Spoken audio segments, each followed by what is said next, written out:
அன்பிற்கும் பாசத்திற்கும் உரியவர்களே, இன்றைய நாளில் இந்த பகிர்வை மேற்கொள்ளும் பொழுது கனத்த இதயமும் கண்ணீர் கலந்த கண்களுமே எனக்கு வருகின்றது. இறந்த நமது திருத்தந்தை பிரான்சிஸ் அவர்களை பற்றி 3 வரிகளில் அவரை பற்றி சொல்லிவிடலாம் என்று நினைக்கின்றேன். முதலாவதாக, அவர் ஒரு புனித துறவி. புனித துறவி என்று சொல்லும் பொழுது இந்த துறவற வாழ்விற்கு இலக்கணமாக, மேல்வரி சட்டமாக, எடுத்துக்காட்டாக வாழ்ந்தவர். அவரது காலத்தில் பெண் துறவிகளுக்கான அடையாளத்தை தேடி தந்தவர். அவர்களின் அர்ப்பணத்திற்கு அர்த்தம் தந்தவர், ஆழம் கொடுத்தவர். அவர்களது பணிகளை விரிவாக்கம் செய்தவர். சொல்லப்போனால் வத்திகான் அரண்மனையில் மிக முக்கியமான பொறுப்புகளில் கூட பெண் துறவிகளுக்கு முன்னுரிமை கொடுத்தவர். அவரது மிகச்சிறந்த வாழ்வும் அவரது மிகச்சிறந்த எழுத்துக்களும் அவர் சிறந்த துறவி என்பதற்கு அடையாளமாக இருந்ததை நாம் காண்கின்றோம். பல்வேறு முறைகளில் துறவற சபை தலைவர்களோடு இணைந்து கலந்து உரையாடல் நடத்தியவர். ஆகவே இவர் ஒரு மிகப்பெரிய புனித துறவி. இரண்டாவதாக, இவர் ஒரு மதிப்பிற்குரிய, மாண்பிற்குரிய மனிதர் என்று சொல்லலாம். ஊடகங்களில் அவரை நாம் பார்க்கின்ற பொழுது அவரது சிரித்த முகமும் மலர்ந்த முகமுமே நமது ஞாபகத்திற்கு வருகின்றன.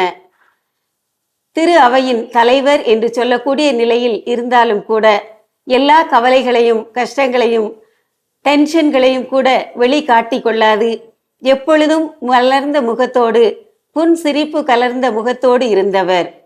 இன்னும் சொல்ல போனால், நீ மகிழ்ச்சியாக இருந்து பார், உன் முகம் எல்லோருக்கும் பிடிக்கும். மற்றவர்களை மகிழ வைத்து பார், உன் முகம் எல்லோருக்கும் பிடிக்கும் என்பார்கள். அந்த முறையில் தானும் மகிழ்ச்சியாக இருந்து தன்னிடம் வந்து செல்வோர் அனைவரையும் மகிழ்ச்சி படுத்தியவர் மிகப்பெரிய மாமனிதர் நம் திருத்தந்தை பிரான்சிஸ் அவர்கள். மூன்றாவதாக கூறப்போனால், இயேசுவின் தலைமைத்துவத்தை அப்படியே தனது வாழ்வில் கடைபிடித்தவர். இயேசு தனது இறப்பிற்கு முன்பாக 12 சீடர்களின் பாதங்களை கழுவினார் என்று நாம் பார்க்கின்றோம். அதே போல நமது திருத்தந்தை அவர்களும் இறப்பிற்கு 3 நாளுக்கு முன்னதாக கூட பெண் கைதிகளின் 12 பேரின் பாதங்களை கழுவி முத்தம் செய்தவர். இயேசுவின் தலைமைத்துவத்தை அப்படியே பிரதிபலித்து காட்டியவர். ஏழைகள் மீது அலாதியான பிரியம் கொண்டவர்.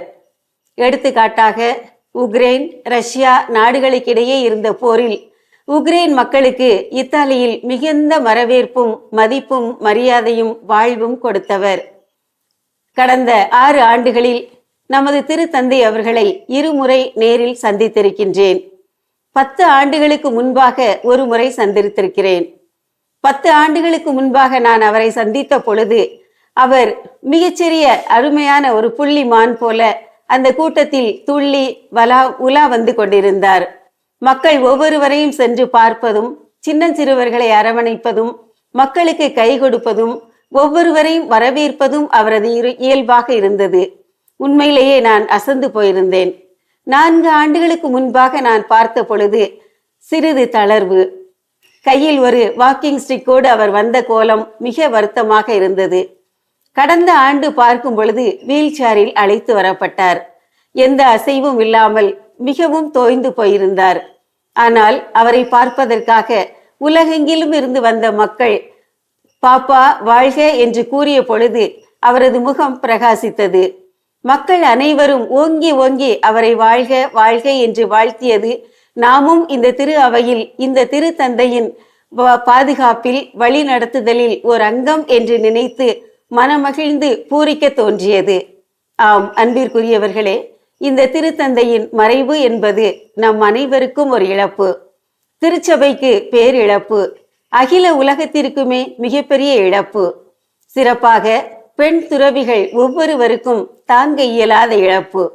ஆகவே புனித துறவியாக, மகிழ்வுமிக்க மனிதராக, இயேசுவின் தலைமைத்துவத்தை அப்படியே பின்பற்றியவராக வாழ்ந்த திருத்தந்தையின் இழப்பில் அமலவை துறவிகள் ஒவ்வொருவரோடும் இணைந்து எங்களது ஆழ்ந்த அஞ்சலியையும் இரங்கல்களையும் தெரிவித்துக் கொள்கின்றேன்.